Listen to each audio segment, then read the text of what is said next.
Halo semuanya, langsung aja kita mulai edisi bedah materi kali ini. Hari ini kita bakal mengalihkan pandangan kita sedikit nih dari monumen-monumen megah Jawa dan Sunda kuno untuk mengulik kehidupan tersembunyi dari orang-orang yang ya sebenarnya benar-benar membangun peradaban tersebut.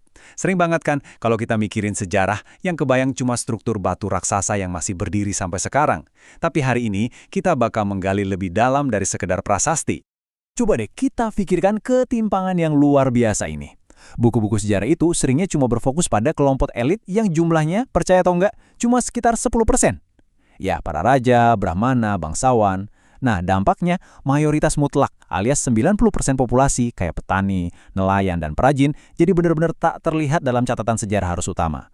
Mereka ini seolah-olah menguap begitu aja dari ingatan masa lalu kita.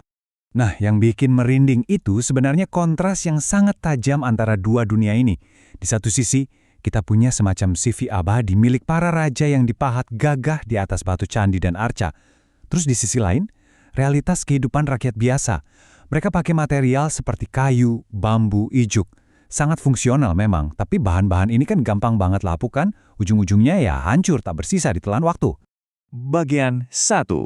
Membaca jejak yang hilang. Jadi pertanyaannya, kalau 90% populasi ini nggak pernah diukir di dinding candi, gimana caranya kita bisa memecahkan misteri keberadaan mereka? Poin krusialnya tuh di sini. Kita sering banget mikir prasasti itu semacam buku harian masa lalu, padahal kenyataannya sama sekali bukan. Prasasti batu itu pada dasarnya dokumen hukum dan administrasi tingkat elit. Tujuannya murni buat nyatet kepemilikan tanah, status bebas pajak, atau sumpah kutukan. Artinya apa? Orang biasa yang cuma ngejalanin rutinitas sehari-hari, ya jelas nggak punya urgensi buat dicatat di atas batu semahal itu. Makanya, ini ibaratnya kita lagi jadi detektif sejarah ya. Kita butuh berbagai sumber buat saling melengkapi. Dari nyatuin temuan arkeologi kayak pecahan gerabah atau fondasi umpak batu, terus nyari nama-nama saksi yang kebetulan terselip di dokumen pajak resmi, kita juga baca buku harian pedagang asing dari Tiongkok dan Arab, sampai ngamatin tradisi desa yang masih hidup sampai sekarang. Dengan menggabungkan semua kepingan teka-teki ini, perlahan-lahan kita bisa merekonstruksi dunia mereka yang sempat hilang. Masuk ke bagian 2.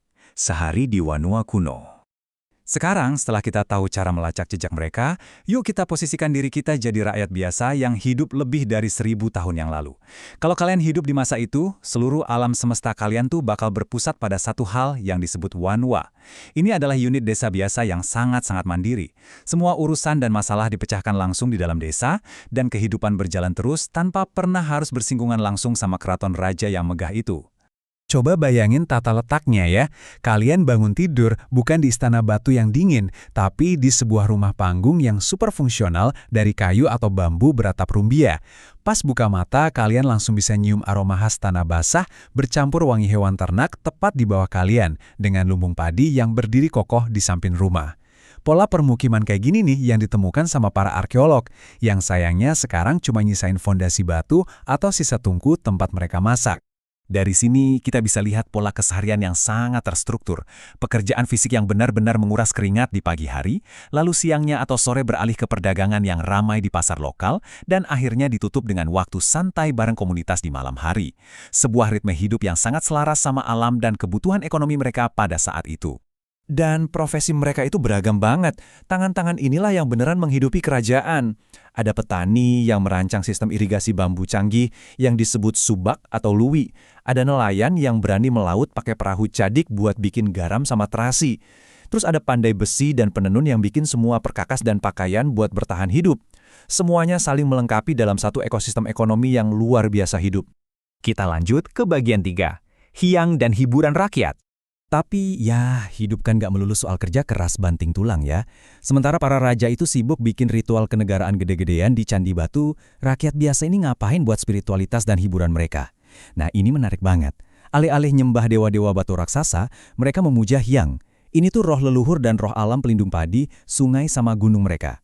Praktiknya sangat membumi. Gak ada pendeta agung di sini, ritual sederhana ini cukup dipimpin sama sesepuh desa, pakai sesajen kecil dari tanah liat yang ditaruh langsung di sawah atau pekarangan rumah.